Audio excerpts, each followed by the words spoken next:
All right, everybody, thanks for hanging out tonight. This is Nick with Junkie Bait Studios. We are doing another remote interview where we are in a very remote part of Missouri doing industry interviews and a little PSA. No, I do not have Tourette's. I just come with sound effects pre-installed.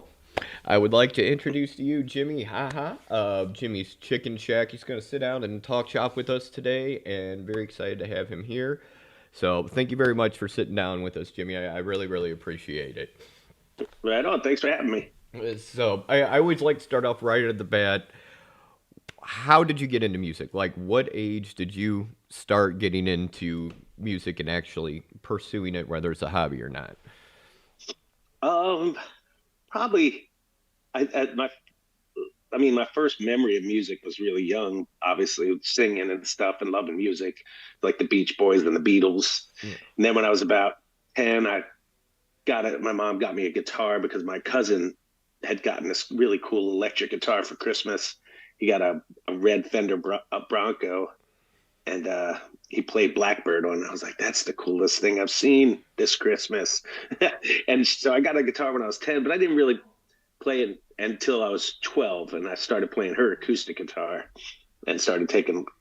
I went to a place where you bring a record and give them $10 for a half an hour, and they figure out a couple songs for you and show you Mm. how to play a couple songs. And ever once that happened, I was just like that. I knew. I mean, I always felt like that's what I was.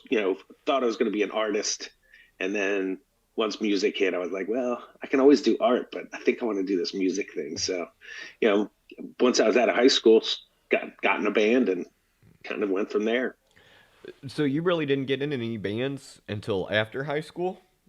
Well, I mean, in high school, I was in a kind of a band ish. We had more band names than we played songs, and I would like I love coming up with band names and logos. So we had a bunch of different Aftermath and Fury. I still remember these logos too, but and I didn't sing at the time and play guitar. It wasn't until I got expelled from school when I was 15 that I actually started singing and playing guitar at the same time. As the same day I got expelled. And No. but yeah, my first real band was when I was probably, I guess I was 18, maybe 18, 19. So yeah, it was right a year after high school, pretty much. All right. And I was asked to leave school at 15 too, so I feel you there.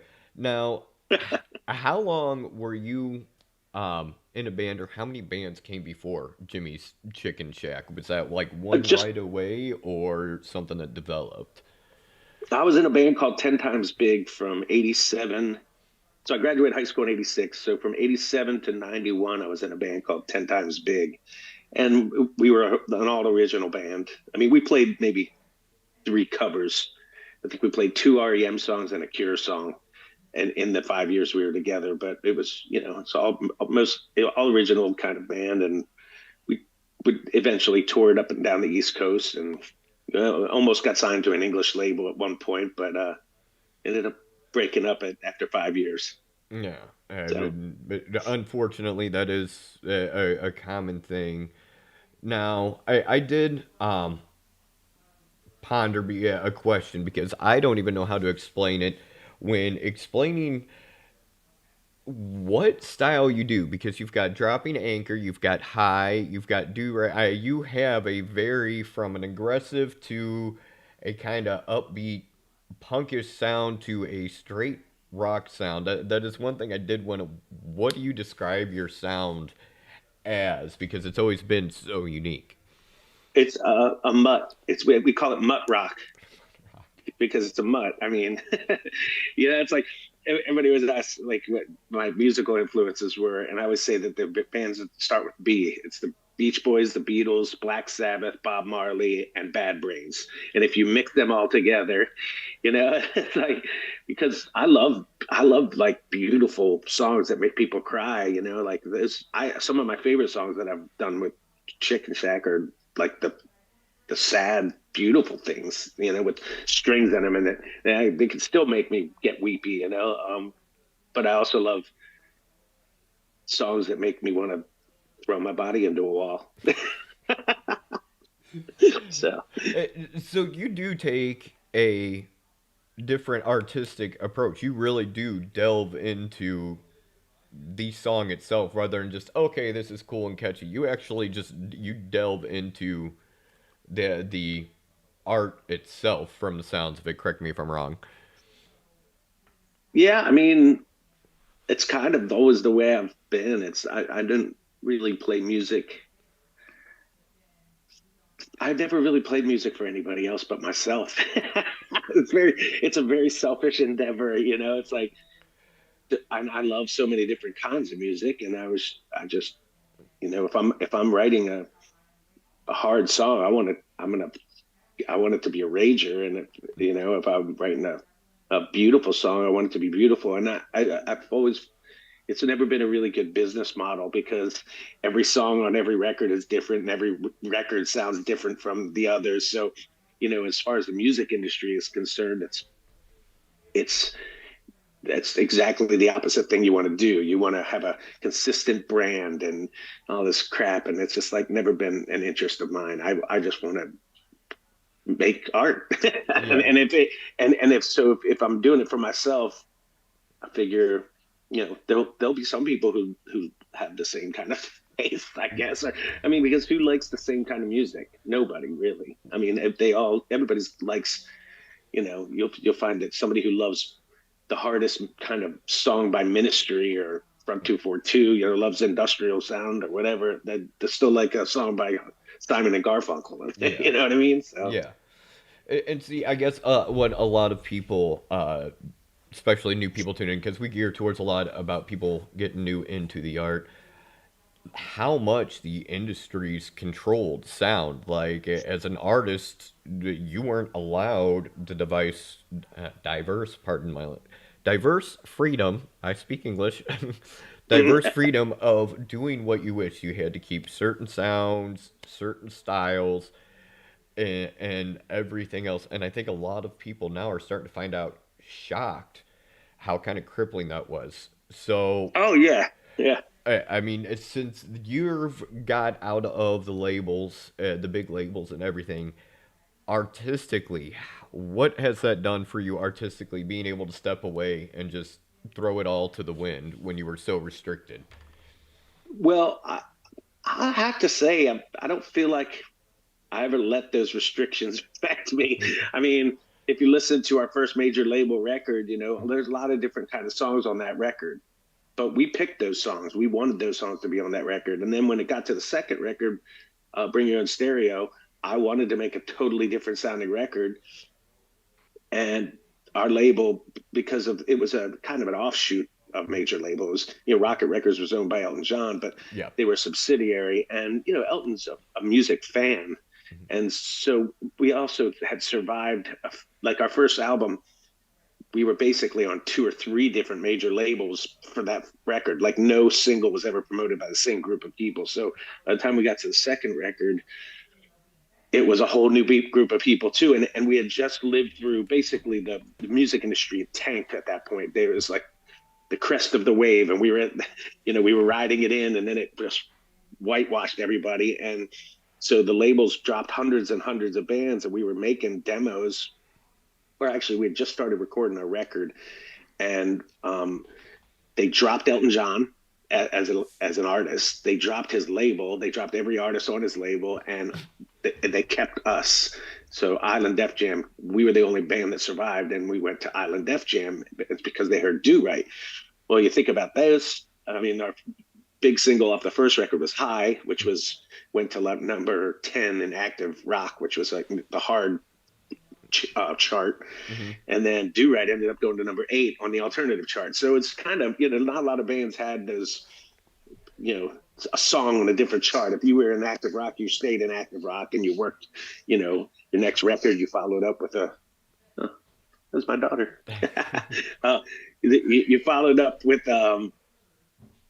you know, the same kind of stuff. And I don't think we ever did. I mean, at least we were on a major label really for 2 records. Hmm. By the time we left, it was because eventually we ended up with someone who had their feet up on their desk and was looking at me and said, "Why don't you write High again?" And I'm like, No, Mhm. I already wrote it. Why would I write another high? It was really a stupid thing to say. It was Ricky Rathman actually, who was a guy who used to be an MTV VJ, ended up being the A&R guy at Island Records, and I was like, you clearly don't know anything about our band, and it just wasn't the right place for us at the time. It was like, yeah, sorry, not gonna re relive the past. Yeah. Yeah, and So I mean, I think it's a lot of things they force. It's one thing if you like writing songs in a certain style. Sorry, pardon me, allergies. But it's one thing if you like yeah. writing a song in a certain style, but to sit there, and I think that was a lot, Motown Records, notorious for that back. The songwriters and artists just used to go separate into the studio, not even allowed to talk. But Yeah. the consistent, you know, wanting the same sound, I think that diluted in Well, our markets. and and I understood what it was. I understand why that it is that way. I mean, you basically have 3.5 minutes to grab somebody, and then you want to stay consistent. If you've built a fan base or some amount of reputation off of one song, you follow up with another one that keeps them, and you build that up, and then as you've created a really good basis, then you can branch off from that. I mean, the Beatles didn't, do Abbey Road right after they did I Want to Hold Your Hand. You know Yeah, what I mean? It's like yeah, they had that shiny, sweet poppy stuff. So I get it. It's just it wasn't of an interest to me as it feels pretentious to say as an artist, but yeah. honestly, it's I just don't never was interested in what the industry kind of norm is or was or should be. Yeah. So, So do you think being with Rocket Records for that time kind of gave you a little bit of leeway or a little bit of artistic freedom compared to if you were on straight, say, Capitol? yeah, it's hard to say. I mean, we did. I think we had a lot of freedom because we were able to pick what we wanted, the songs we wanted to record, Mm-hmm. pretty much. I mean, they had say obviously, but also I had control over. I was in control of all the physical art of the records, Mm-hmm. and so because I made that part of the contract, and yeah, they really wanted our band, so they gave us a lot of freedom. And at that time, it was a whole different world too, Yeah. But we had created quite a brand when they signed us. I mean, we had already sold 25,000 records just on our own before as an unsigned band. We had a few CDs out. We had a ton of different T-shirts, and they liked how eclectic it kind of was, and that was part of the draw. They saw our crowd, and they were like, "This is a little of everything." It's got, I mean, there's you guys got rappers coming up on stage, and you're playing hard stuff, but you're playing melodic stuff. You're playing catchy pop stuff. It's like it's. I think they liked that, and so they gave us the freedom to kind of be that, which was cool. Yeah, and I will say yes. You've got I can't even go over the list of all the different songs that stay on repeat. I have my playlist on YouTube that I listen throughout the day. So, but out of all your songs, what is like the one you really enjoy the most, whether it's writing or message it gets across? What's just one that really is the one that kind of stands out to you if you have one? Yeah, it's hard to say. I mean, it's funny because Bring Your Own Stereo was supposed to be, the record was supposed to be called Slow Change. And there was a song called Slow Change that we did that was too long. And the label was kind of like, I don't know if this one fits on the record. I wanted it to be the titles track of the record. So I made them do an EP release of it when they did Bring Your Own Stereo. So that song was always kind of stood out to me as like my favorite song I'd written for the band. But our newest record, honestly, it's got some of my favorite songs we've ever done. Honestly, it's my favorite record we've ever done. And I didn't, can't say that about every record that I made. I always like what we made, but it wasn't like, oh, wow, this is the one, and the newest record is definitely, to me, it's just got, there's a couple moments on there where I think I don't have a favorite. I guess it would depend on the mood of the day, Yeah, you yeah. know? I know there is like just some songs that people just say like really. So I was wondering if you had one of those out of there. Now, Yeah, I mean, like on the new record, I would say "The Sound You Make," which we hardly play, but that song took 20 minutes. I mean, 20 years for me to finish. So Oh, that one geez. is was and there's something very emotional about it, and it still can bring me to tears, which is Yeah. really cool. So when a song hits me like that, and there's usually one or two on each record that would be able to do, that would always hit me like that, and that one definitely hits me. But there's stuff that we play off the new record that I love. So it's hard to say. I don't. It's like having a favorite band, or Yeah. I don't really have favorite anythings. Yeah. So one thing I discussing within the industry and stuff, I'm always curious, what is the one piece of gear you can't live without in the studio? And this is my total nerd mode. What is the like one piece of gear you got to have in the studio? Well, it'll definitely. I mean, there's two. So I have a PRS guitar that is a special ordered guitar. It's a chunk of mahogany, and it only has a neck pickup. So typically a single pickup guitar is Then the a bridge bridge. pickup guitar. But I'm weird. So I like just the neck pickup, and it has a volume knob, and that's it. And there's no finish on it. It looks beat to hell. I mean, there's sawdust in the pickup because I just worn it away. But that guitar has a certain tone to it. And then my Soldano head, which is a Soldano Decatone head, which I mean, it's the sound of our band is basically PRS guitar and Soldano heads. I started with the Hot Rod 50, but I've been playing the Decatone, the same head since then.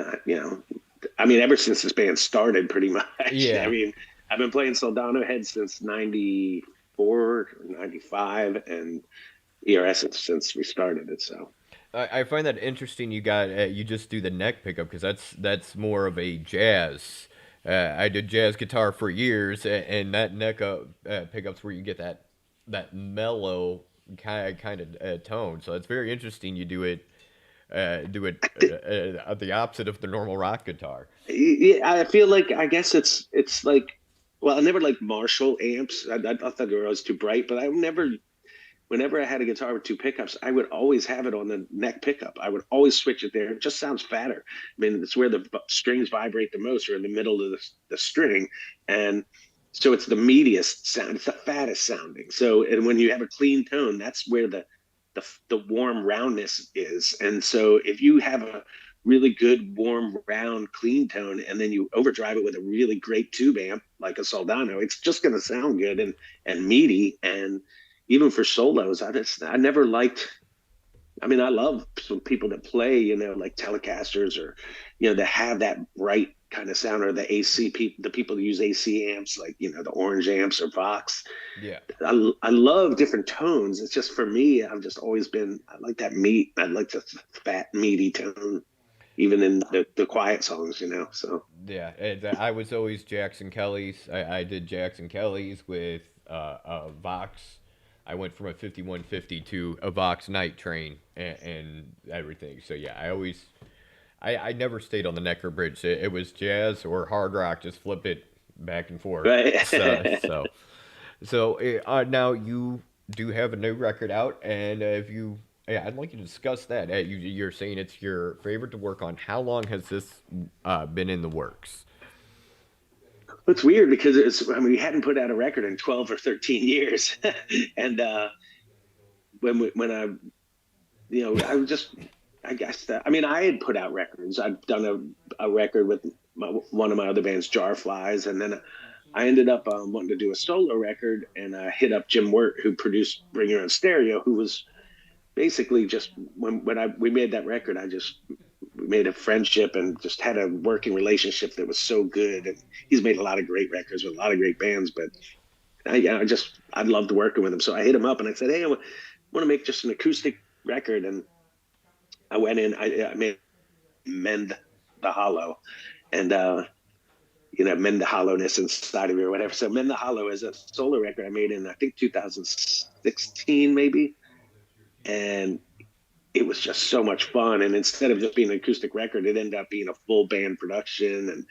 But we worked on, I just kind of was wide open with it. And we really built half of it was some of the guys from Jarflies playing some of those Jarflies songs that hadn't recorded, and then the other half of it was just building the songs in the studio, which was really fun. And so when we came to do this record, we had been for years kind of getting together here and there. A drummer has a studio. We get together and kind of work on ideas, but just never solidified anything. And I just wasn't in that place. And after COVID, during COVID, I started riding my bike. I lost like 50 pounds. I was just got a different energy, and we just started working on stuff. And I got a new, I don't know, there's just an energy that I had that felt like there was something to say again, that I guess for quite a few years, I didn't feel like I didn't have anything as far as in the Chicken Shack world, anything to share, Yeah. you know what I mean? So I did some other stuff, and, I started a magazine, and but once we started working on the demos, I was like, man, we got to make this record. And I hit up Jim again, and he's like, sure, come and do it. And, subsequently he said it's his favorite rock record he's ever recorded, which is kind of cool. But so I'd say we worked on it, I mean, heavily for about, maybe a year and a half.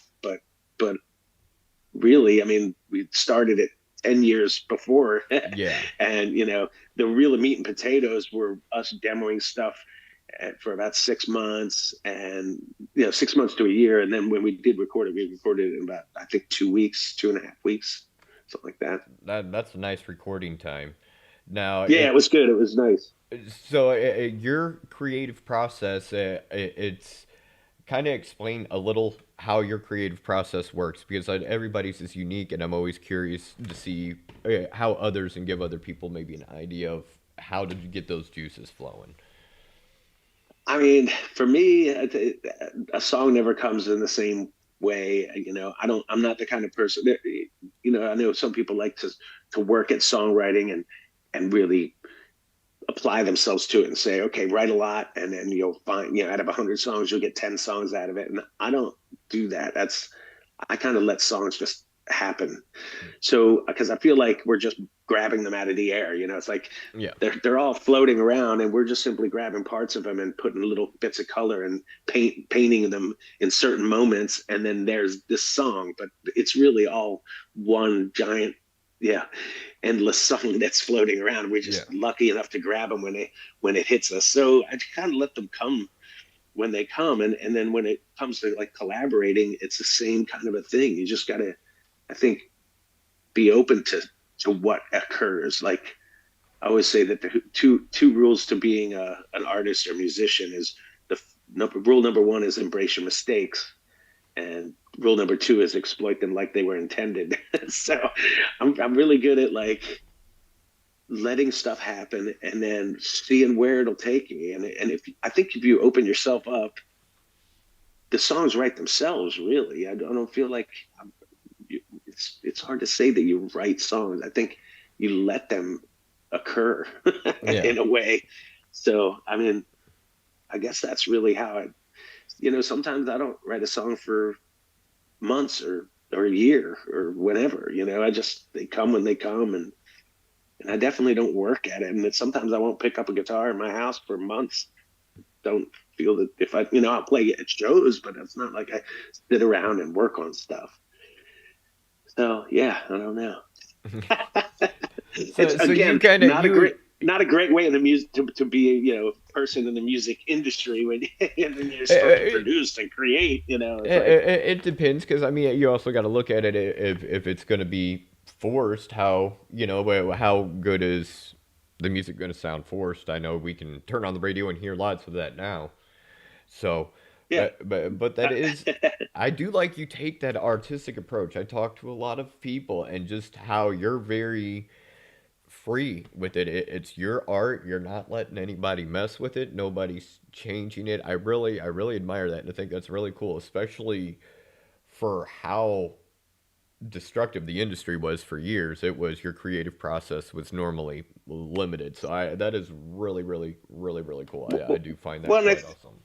I mean, I think the thing is like, when we're dead and gone, the thing that we leave behind is our expressions, our artwork. You know what I mean? Whether it's a painting that I do, or whether it's a song I wrote, or a magazine that I put out. And it's like, well, if I feel like it's a forced thing, then that's a bad impression of who I was or what I wanted to say. And so I'd rather have less, you know, content, but have the quality be good. You know what I mean? Like, Yeah. so Yeah. I don't know.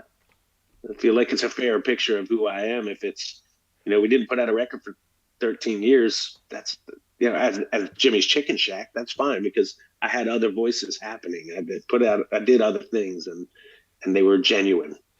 So, Now, you have made a career in art as a whole, not just music. Yeah, yeah, the painting, the magazine.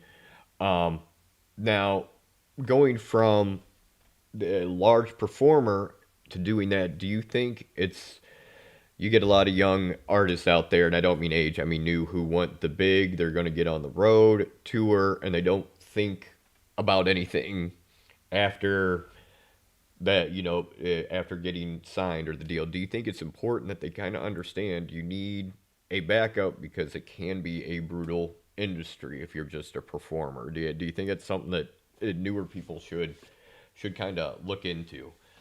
well, it's not really my way to add to people's vice, so I don't like to give out advice.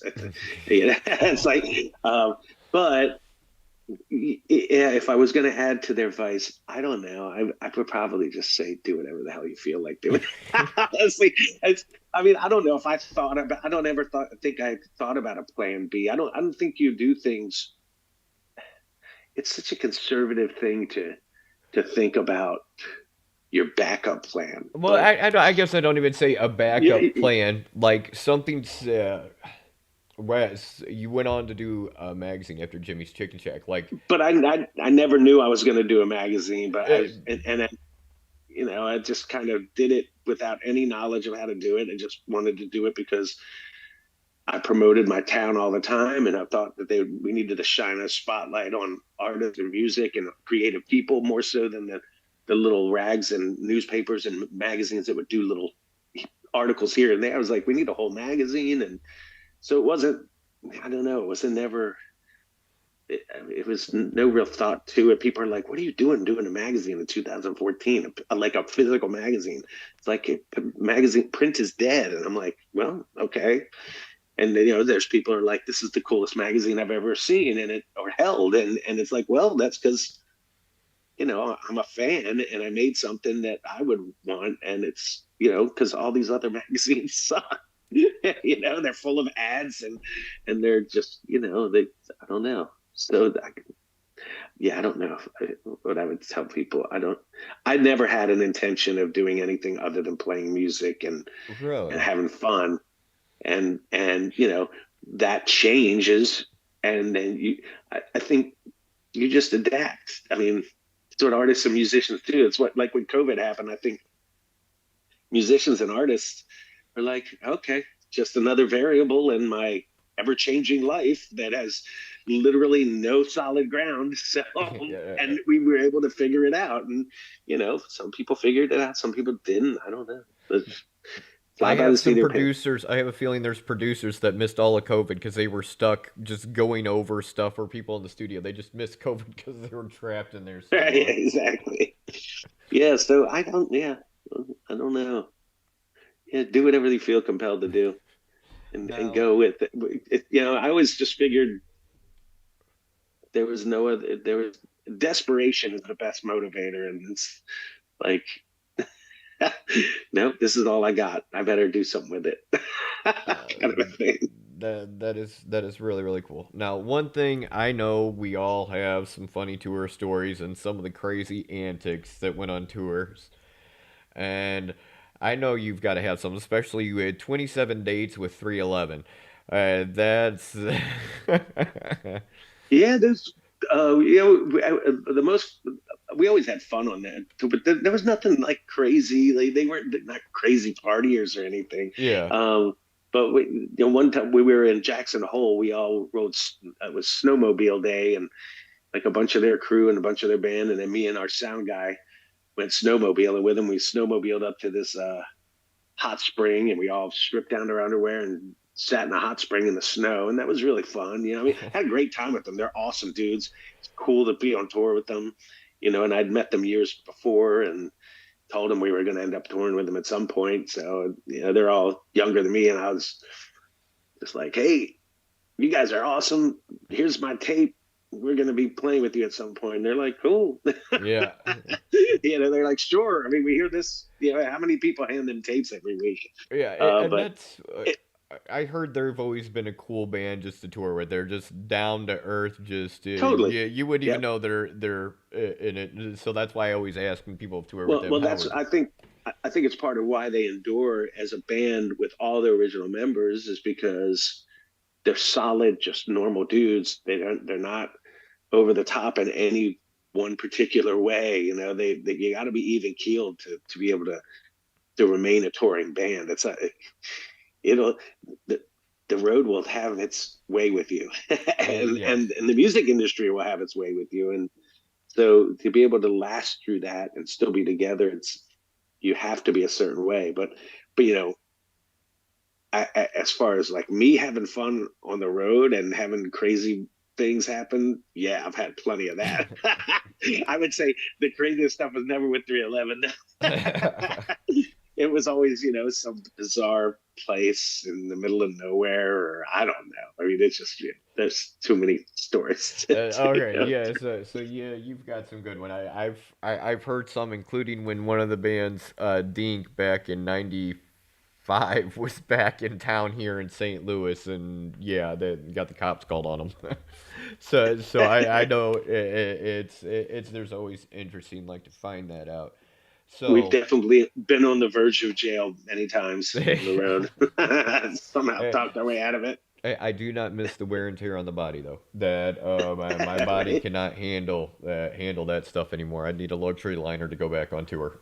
So just I just did 5 weeks in a van and trailer across the country, and yep, oh it was quite a trip. And I oh just turned 55 last week, so yeah, it was good. It was a good reminder of yeah that wow, this is pretty impressive. And yeah. I uh, mean, I can still hang. That was cool. But I it can't. I definitely can't. worked. I'm sitting here thinking my knees and back are hurting thinking about just having to sleep in a van Oh, from I all still the got to. I touring. have to get two full knee replacements, so I was limping around the whole time. Oh, oh. Now is that from like touring and stage life? Because a lot of us end up with tore up bodies from touring and stage life that catches up with us. Oh yeah, it's smashing around on stage and snowboarding here and there, and just battering your body. I mean, I've got osteoarthritis, so I can feel in my hand. My hands hurt all the time. It's not even the things hurt. It's just how I feel. Now It's just that being ache. said, being a guitarist myself, have you gone to lower action, lighter strings, any of that? No, I just tune in normal tuning and I play 11s. 11s? So yeah, because if I don't play 11s, I'm just gonna break strings like every song. Okay, okay, okay, okay. I'm a bit abused. I'm abusive to my equipment. So my guitar, if you see a picture of my main guitar, you'll be like, oh God, that poor thing. Oh no, that it's just been loved. It's just been loved. It's not a Yeah, poor thing. It's yeah. been loved. I've got mine that are I don't do electric anymore. I do all flamenco, and but yeah, I got mine that got they're battered, and those are normally the best Yeah, sounding ones. So, yeah, but exactly. I figure if it can't make it through me, it doesn't deserve to be played. oh yeah, I've had those stage dives, like the guitar stand just stage diving, and Oh yeah. yeah, oh yeah, there's some horror stories. So that's shocking because I know a lot of people actually go to like a lighter gauge or lower action, or they go to a more narrow neck. But you're just staying with the standard. What is PRS? 15 inch?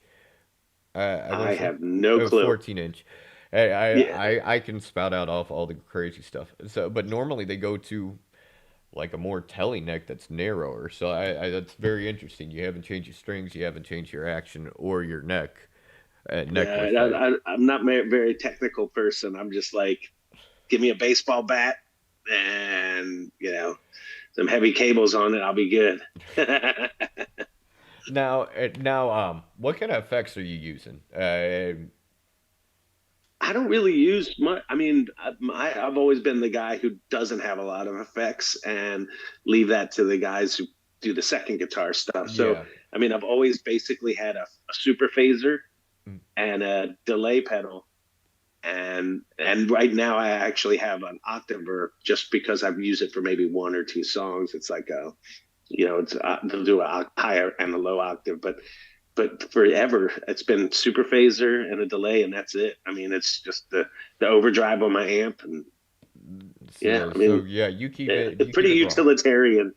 Yeah, you keep it very very raw, and that's why I was curious if some people do use pedals, what they do or don't use. And that's cool that the actual your sound has come from purely overdriven the amp, and Yeah, that's it's been your chunk sound, and that's continually just been the same overdriving the amp that's carried that over. That is really really really cool and really really unique. I mean, I'm pretty meat and potatoes, man. It's just like I keep it simple. Like all the people that have like the guitar players I play with, they're all phenomenal musicians. They play with crazy kinds of all kinds of effects, and it's just all to me is like it's like the machine that goes bing. Hmm. It's like all the blinking lights. It's the Monty Python skit. It's like it's just too much stuff for me to worry about, and I love that they will delve into that. But for me, it's like yeah, I feel like at first I think I stayed away from effects because I was like I want to be able to play and sound good without any effects. And then once I'm really good, then those effects you can add those on to be extra ornamentation, things that'll enhance things here and there. And then I just got used to it. So I'm just like, why do I don't want a big pedal board. I don't want all these effects and all these options. I just want to go straight to the root of it and stick with it. I And guess. that's awesome. That's like I said, getting into to the whole process with everything. Now, I'm looking at a budget standpoint. You've been playing PRSs for how long? Because dear God, those are expensive guitars. Well, thankfully, I started working at PRS in 1987, 86. I worked there when I was the youngest employee at the time. I think I made 550 an hour, and it was when there was basically probably 25 people in the factory. And if we shipped 10 guitars in a week, Paul would buy beer for the whole factory. So that means he would buy a 30 pack of like Budweiser, and everybody would get a beer on a Friday afternoon when we got off work. If we shipped 10 guitars, if we shipped 9 guitars, he didn't buy beer. Um, so I ended up being the first ex-employee.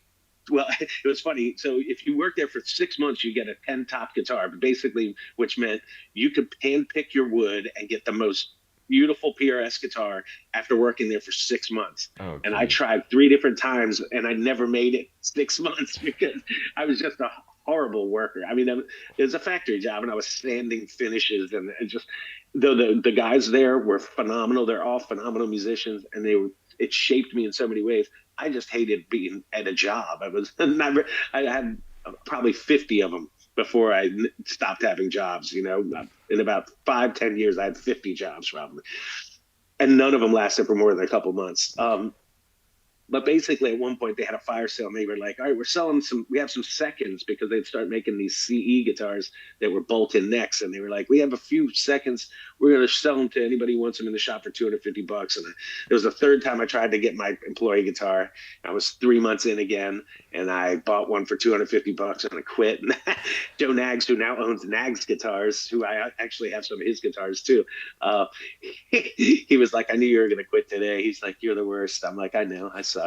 And then I ended up being eventually our band got signed, and I was the first ex-employee to ever be endorsed by them. So I've had I could I can't remember how many PRSs I've had, Oh, jeez. and I paid $250 for the first one, and then the rest of them I didn't pay for. So that's how I afforded them. Oh. And Oh, I mean, I'm also the kind of, so I'm the only endorsee, and I guarantee you that they would tell you this. I'm the guy who would come in and be like, "What do you have that you're about to saw up? Like, what are you about to throw away? Because I'll take it." Like, because I know that they had, and it's part of the reason why our new record's called Seconds. It has a few different meanings, but I've always wanted the seconds. I always want the factory seconds. I didn't want some flashy pretty guitar that was pristine, because I'm just going to bash it anyway. I'm going mhm. to beat the hell out of it. So give me the stuff that you think isn't good enough to sell, because for me, it's awesome. So they were like, all right, dude. So like the ad that we had in Guitar Player magazine said, I used to make them, now I break them. So that's another reason why I've always been able to get guitars for free, because I kind of go in and go, what do you have that's laying around that there's no way you're going to sell? And they were like, "Oh, we got a shop guitar that's been sitting around here. Try this one out." Jeez. And then no, I haven't had them make me a couple of guitars, but again, they were guitars that I was like, "Look, just give me a chunk of mahogany. Don't put the carve in it. Just put a neck pickup and a volume knob in it, and that's it." So they're like, "Really? That's what you want for your custom guitar?" Everybody else is like, I want the matching, curly maple. I want a curly maple neck with the beautiful inlays. And I'm like, I don't care. Give me dots on the inlays. I think it's probably 15 years before, probably 20 years before I had a guitar that had the bird inlays on it. I always Really? had just the moon inlays, the dots, the cheap ones, because I don't care. And that's what Yeah. PRS is known for, those inlays Yeah. and the curved tops and everything. And for people who don't know, oh my goodness, PRSs have been one of the most expensive guitars for like eternity.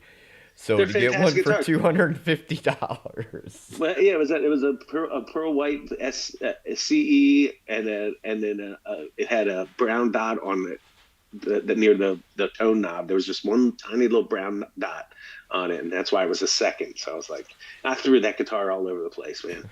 It just tossed. I'd break a string and I just chuck it and throw it across the stage and grab another. So it lasted a good while.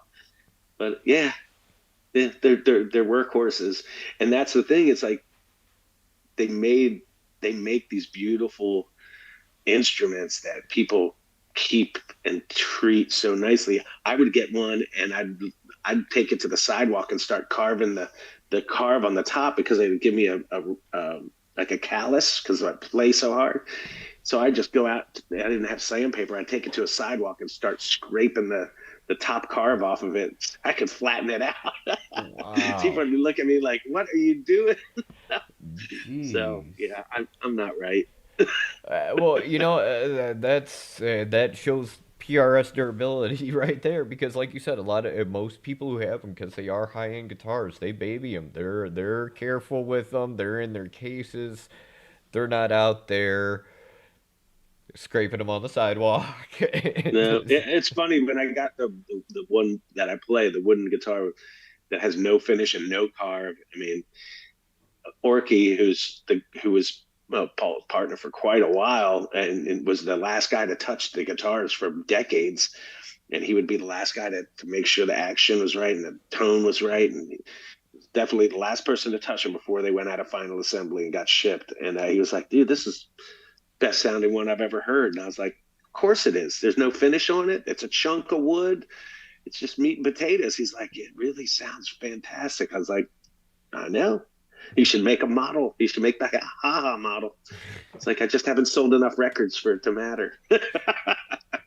Well, that mahogany has such a beautiful, thick, thick tone. I've had quite a few mahogany solid bodies over the years, and the only downside I can think of them is the weight. That mahogany does carry a bit of density to it when we're running around on stage with it. It's funny. It's so with people hold my guitar and they can't believe it's mahogany because it's so light. And I was like, well, there's no electronics in the damn thing. There's one pickup and one knob in it, and so if anything goes wrong with it, you know what it is. It's either the pickup, the volume knob, or the jack. You know, It's it. And there's no finish. I mean, the finish can, it adds weight to it. So there's all kinds of different things. But people hold my guitar and they're like, good Lord, this thing is super light. I was like, there's nothing to it. That's why. It's just simple, man. Good. Well, like I said, I used to play Jackson Kelly's, and I had some Ibanez's. Gosh, hey, they don't. I made them for years. Quilted set necks, and they were like the size of a telly, but they weighed as much as one of my Jackson Kellys. I mean, Oh, dude, every single I last had a ounce. 75 Gibson gold top that had two pieces of mahogany glued together. You know, they would sandwich them together as the body, and then they had the gold top on top of that. And I was 15 years old, maybe 16, and I was like, maybe I just don't remember. I played like a couple shows with that thing. Was like, I'm never playing this thing. It broke my back. I probably weighed a buck 10, and the thing probably weighed half of me. Yo, It's like, so yeah, mahogany can be heavy. I mean, those Gibson, those Les Pauls, especially the old, 70s gold tops, man, those things are heavy as hell. yeah, you could use them for a sledgehammer. Yeah, you could easily Yep, use them. absolutely. So what is your tours dates looking like? What all do you have planned coming up for Jimmy's Chicken Shack? I know you've got the new record and coming through different towns. Yeah, I mean, we basically just did a tour out to California and back. We've got some local shows, Virginia and Annapolis. We do a holiday show, and then I think we're looking for in the spring to do a tour down to Florida and back, maybe down to Key West and back. We did that last year in the spring, so we pretty much be playing kind of one off or a couple weekend shows here and there, for the next couple months. In the winter, I mean, a long time ago, I decided I don't want to be anywhere where there can be ice on the road on a tour. It's like in the winter, I don't. It's just not worth it. I've had Yeah. enough. I've had a bus spinning around in circles on the highway and getting stopped on the highway like in the middle of Minnesota. It's like, okay, this is stupid. Like we could literally die out here just because we're gonna go play rock and roll. I'm not down with that. You know, so the winter tours I'm not into. So hopefully by I think April we'll be getting down into. I know we're doing the summer of '99 cruise, which is a thing that Creed's doing, and I think they got two of them booked, and we're one of the bands on that with like Tonic and who else is on it? Oh, there's quite a few. Oh, geez. Yeah, I mean it's '90s bands, '90s early 2000s kind of. Yeah. It'll be a nostalgic romp. And then we're also doing the Earth Day Birthday for WJRR out of Orlando. That's and Stained is headlining that one, and so it's kind of those couple things. But we're gonna pepper that with maybe going down doing a few shows in Key West, hitting maybe St. Pete or Tampa.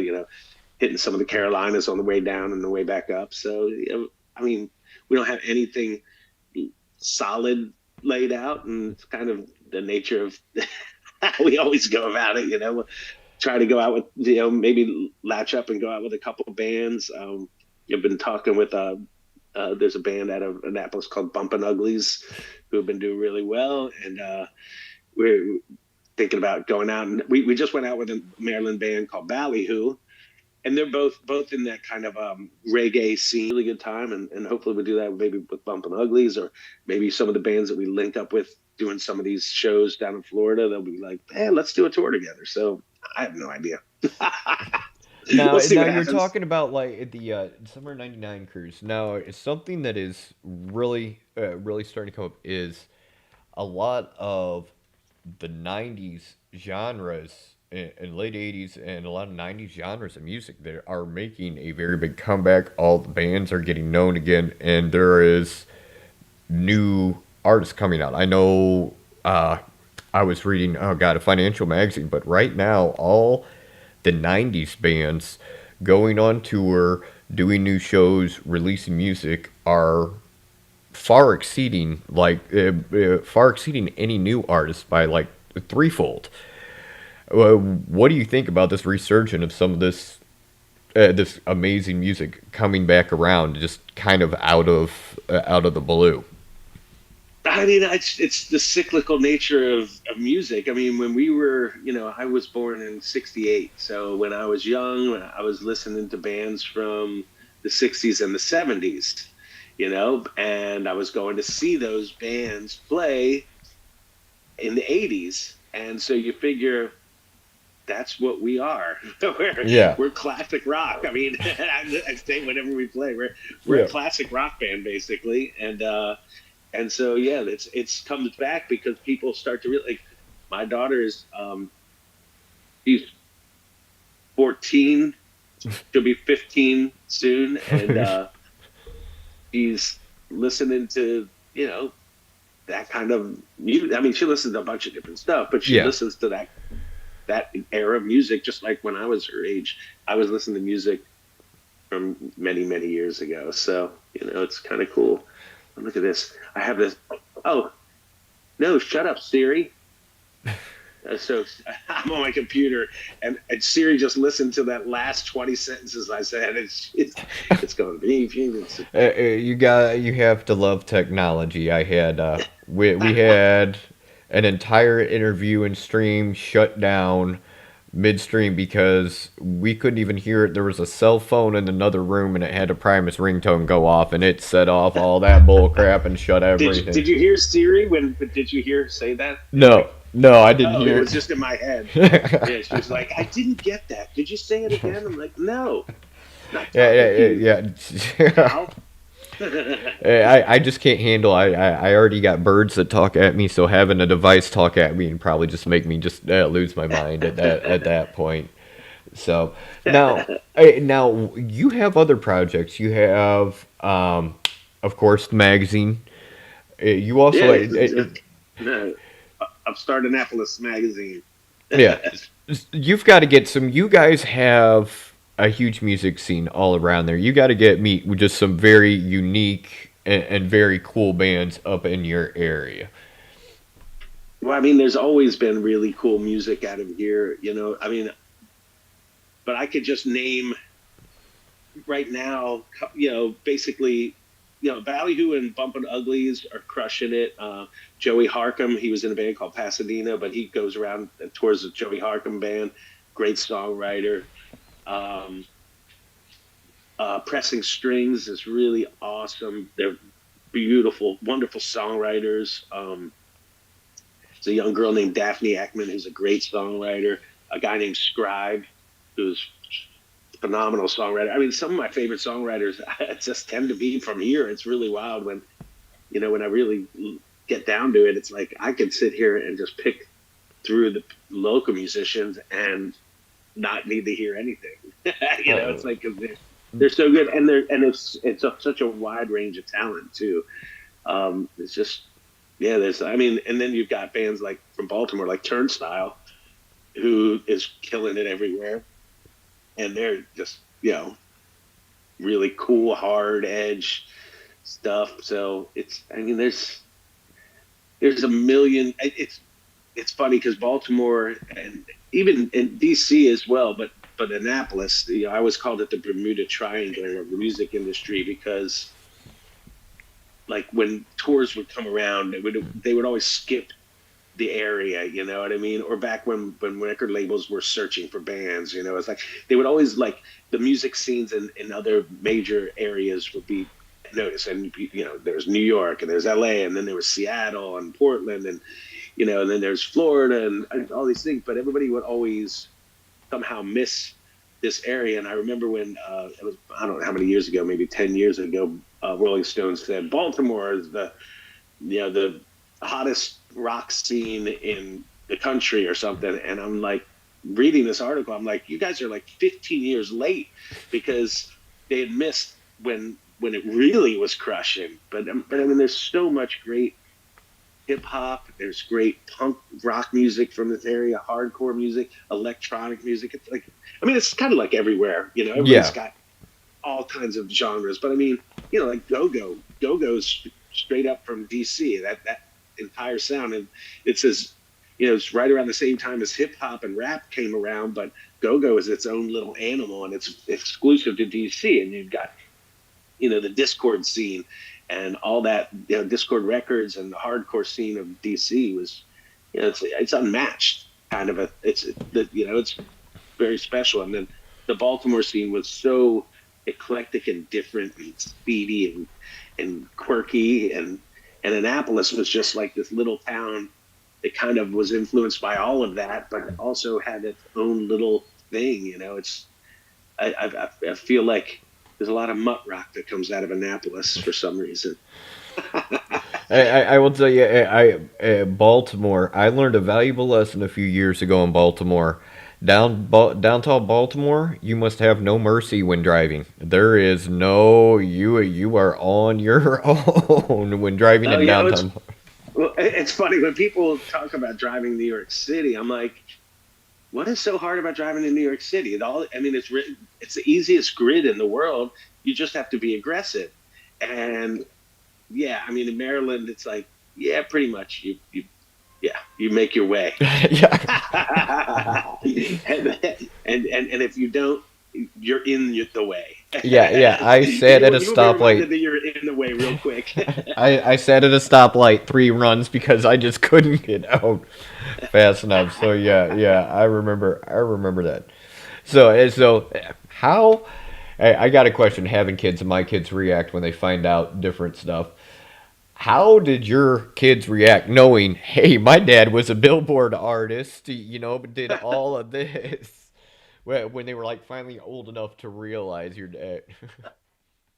I don't know if it makes me cool at all because you're still just dad. You know what I mean? I think she's in high school now, so I think it might be a kind of a thing where, like, once in a while she'd be like, "Oh, guess what? I met a new friend, and Nate found out that I'm your daughter, and their father knows your music or something." So it ends up being a cool thing, I think. But she's grown up knowing.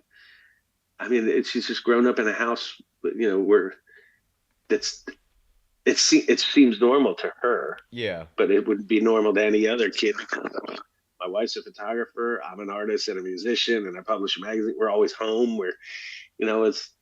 It's just the way it doesn't seem different to her. As Yeah. whereas if I grew up like that, I'd be like, wow, this is cool. All of a sudden you get thrown into this world. But I don't know if it's I don't know. It's So it probably was just never a shock. It was just kind of. I know my son. He was hanging out backstage with who's who at 8 years old. So it was really never a yeah. big deal to him.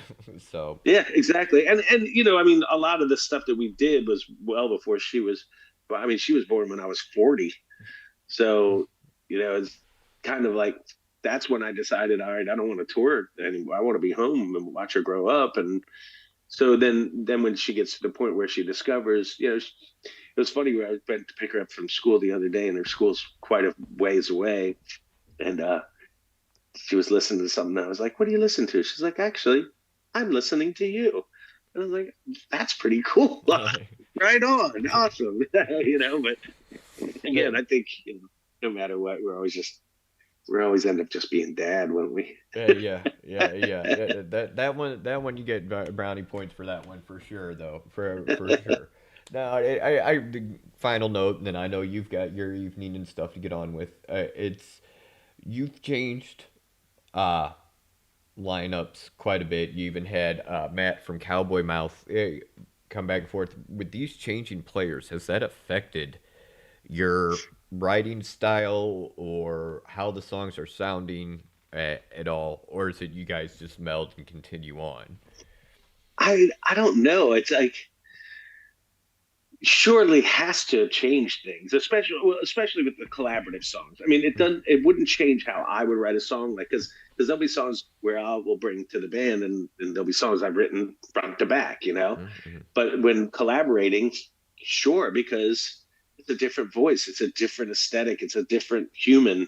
So but it's never been like every time that we've had a new member, we've never practiced with them. So it was, well, our band, our your first gig is on this date. Be ready. and and that was basically their sound check. The first sound check is their first practice with us. Oh God. And I've always liked that because I tell them I don't want them to be the person that was there before. I want them to be them Yeah. because they've got to enjoy what they're doing. And I want them to be a part of the band, not someone who's mimicking the past. It doesn't make sense to do that. It's art. And when you're making art, you make it for the now, and you make it. And if you make a collaborative art, you don't go, "Hey, I want you to paint like Van Gogh." Yeah. Why would you do that? So it's always been, here's the tunes, learn the songs, but be who you are within them. And then if we're writing songs, it's like, who's got a cool idea? And sometimes somebody will just be noodling, or somebody will be like, "Hey, this is a really cool idea." I'm like, "Yeah, cool. All right. It's a cool idea." And then we'll do nothing with it. And then they'll be noodle around with something sitting in the back dressing room, or while we're on stage doing a sound check. And I'll be like, "What's that?" And they're like, "Really?" And I was like, "Yeah, that's," and then it'll just grab me, and that will make me want to write something to it. So there's no textbook way with that either. Just, and And that's unique because there is a lot of bands when they get a different member, they want same, the same style, same, just without bringing much different, but you actually want them to be themselves within a piece, which is I find that very cool, and it's not a very common, normal thing. Is that just something you've always been with from the get go? I guess so. I mean, it just doesn't seem it would be so weird to tell somebody to be somebody that they're not. Yeah, You know what I mean? It's like, "Hey, would you like to play in my band and totally forget who you are?" yeah. It just doesn't make sense to me. I couldn't do it. It's funny because Art asked me to be in Everclear, um, and this was right when we had just gotten released from our major label, and we were about to make another record, but we didn't have. I think we're going to put. I don't know if we knew we were putting out on Koch Records or not, which was at the time the largest indie label. Mm. They weren't that great. They didn't do shit. But but I remember Art saying, "Hey man, you want to play guitar for Everclear?" And I thought about it, and I thought, well, that would be a really smart decision, probably. Um, but I just was ready to put out a new record, and I thought, I mean, I could learn these songs, but I couldn't.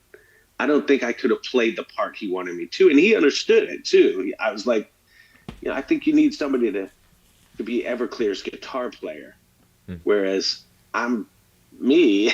Yeah, And I'm glad that you appreciate me and thought of me and to ask me to be your guitar player, but I don't know if I can be Everclear's guitar player. I'm going to be my guitar player yeah. playing in Everclear. And so it just, it was a decision. I was like, yeah, this would be really smart for me to assimilate to, and it'd probably be a great career decision to be in a band that's that big and, might have a better future than the band that I'm, currently dooming with constantly changing things and, never having anything consistent. But it wasn't for me. So It's I can't ask somebody else to do that. You know what I mean? It just wouldn't be my thing. yeah, yeah. It's kind of like joining a cover band. That's about it's Yeah. right about. There's no real much artistic freedom. This is what you do, and you go home, and that's just Yeah, back and it's forth. exactly. And I think, like what you said, Matt, who went to Cowboy Mouth, and he loved playing with Cowboy Mouth. He played with them for 10 years. And then when he did leave, we made this record, and I made it with Nylon, is our current guitar player. And he also plays with Candlebox and was just finishing up their last tour. But I was like, we might need another player because some of these songs are pretty, guitar heavy with parts. It'd be cool. We should, and we were both like, we should see if Matt wants to play. He's not playing with anybody now, and Hmm. he's our boy, he's our friend. So it was like, we asked him. He's like, "Dude, I'd love to play with you again because it's just fun." And I remember him saying, and he loved playing with Cowboy Mouth, and they were playing to huge crowds. He's like, it's so weird because their songs are so simple that it was confusing because they were all so kind of three or four chords. Hmm. And he's like, but like I never could confuse any of the songs with Chicken Shack because they're so drastically different. It's like Yeah. there's nothing confusing about it. But So it was cool. It was cool that he wanted to come back and play, and it's just fun to play with him again. And we just had this guy Charles Cavusi who plays with Joey Harcum. He also has his own band called Cavusi. He had to come out and tour with us out to California because Matt works for NBC, couldn't get all that time off. Island was out with Candlebox on their farewell tour, and so he was like, "When do we get together with the band?" And I'm like, "No, no. Here's I said, here's the songs that you should familiarize yourself with." And I said, and there's parts in there, and then we're gonna change things live. So just be who you are. Yeah. And we had a blast. He had so much fun playing with us, and we had a blast playing with him. And I'm sure he'll play other shows. Actually, one of my buddy Brian Ewald, who actually does a lot of this. He over the years has done a lot of demo stuff for Paul Reed Smith on their YouTube channels and stuff. He would demo a lot of the guitars. Phenomenal guitar player. He plays with Jarflies, and so in the past couple of years, he's filled in and played with Chicken Shack, and he's playing with us on our holiday show, which is really fun because we do an acoustic set and electric set. So nice. The past couple of years, because of Island being kind of off and doing things, it's been really fun for at least for me because I have this group of guitar players that all are totally different players, mm-hmm. but so it makes every show different and fun. Cool. It's like when the jams happen, that they're really they're always just new and different. And to me, that's what playing music's about, is doing something different. I guess Frank Zappa would say that every time he never played the same solo twice in any song. And from Baltimore. It's a very Baltimore spirit. Yeah. So I've definitely, there's some solos that are on our songs that I would play, but when we jam I've never played the same thing twice. I don't know what the hell I'm doing. Yeah, just making it up. The feel. Yeah, you just get in the flow. Sing with them, which is cool. Yeah. Now, do you practice guitar anymore? Like licks? Hold on 1 second. Mm-hmm. I just lost you. Can you hear me? Yep, I can hear you. Okay, it was Siri coming on again. Siri, you dumb. So she came into my phone now. You're surrounded by bots. AI is taking over. So, do you practice anymore? Like different practice routines, whether it's finger exercises, scales, whatnot. Do you have any practice routine or no? I have never practiced guitar in my life. I literally, no, I can't stand practice. I just don't. No. And as a result, I mean, you surround yourself with people who are better than you. So I like, Eric Clapton they call him slow hand. Mm-hmm. That was his nickname. I'm slower hand. It's like, I've never been able to be fast guitar licks kind of guy. I'm more like meander my way around and search out a melody or a hook in a solo, but I don't. Yeah, I have no clue what I'm doing still. I look at the guitar and it's still an anomaly to me. It's like this enigma. It's like there's lines that go one way and lines that go the other way, and every time I pick it up, it's still a mystery. And I feel like if I ever really knew it the way some of my friends who are guitar players know it, mm-hmm. I wouldn't be interested in it.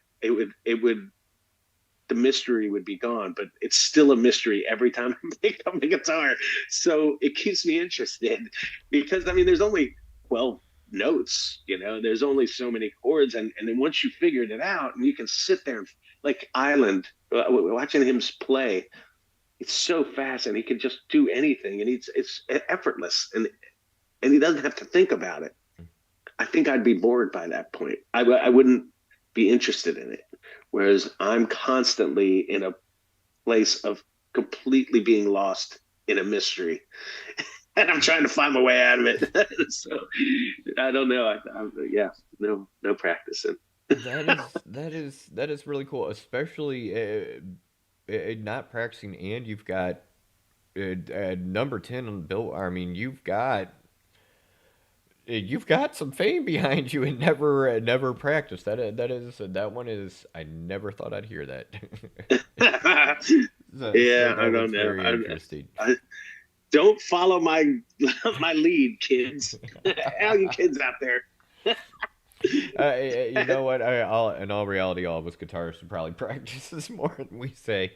So, but personally, being flamenco, I have to practice a ton to keep my hands in shape. So that Yeah, it's was. funny. I guess I don't know. I feel like it's like the songs that we play. Mhm. I know when people like will learn the songs, and then if I do sit down, it's funny. Some of the guitar players will learn songs, and they'll be like, "Oh wow, that's interesting that you figured it out that way." I was like, "Here's a very simple way to play it. You could play that song with one finger actually. If I show it to you this way," and they're like, "Oh my god, that's so weird that you would play something like that." So I mean, I have a different way of approaching it, but I think it becomes so ingrained and so like riding a bike that I don't like. I cannot play a song for years and then pick up the guitar and go, "Oh, here it is," and it's just there. It's somehow just there. I don't know. It's weird. Oh, that's. That's again, it's not a great way to approach a business, or but I've never looked at it as a business. So, but it's yeah, it's not the yeah as far as the road to success. Yeah. It's not paved in not giving a shit things. Dude, I do think it's cool. You take a you take your art as art. You don't take it as a business. You take your art as what it is. I find that very cool. Now, I'm gonna. It's probably why I always despise the music industry or business, because it's an industry and a business, and to me it should always just be an art. Yeah, So yeah. Well, I appreciate you sitting down with us. For those of you catching this on YouTube, see the subscribe button. Pretend it's Chris Rock. You're Will Smith. Hit it. Everybody else, again, Jimmy Haha from Jimmy's Chicken Shack. Thank you so much. oh, Links thanks are for going to having me, be man. posted in the YouTube. Guys, head over to twitch.tv/junkiebase. And also check out Jimmy's Chicken Shack and Jar Flies. We will catch you guys later. Peace. Awesome.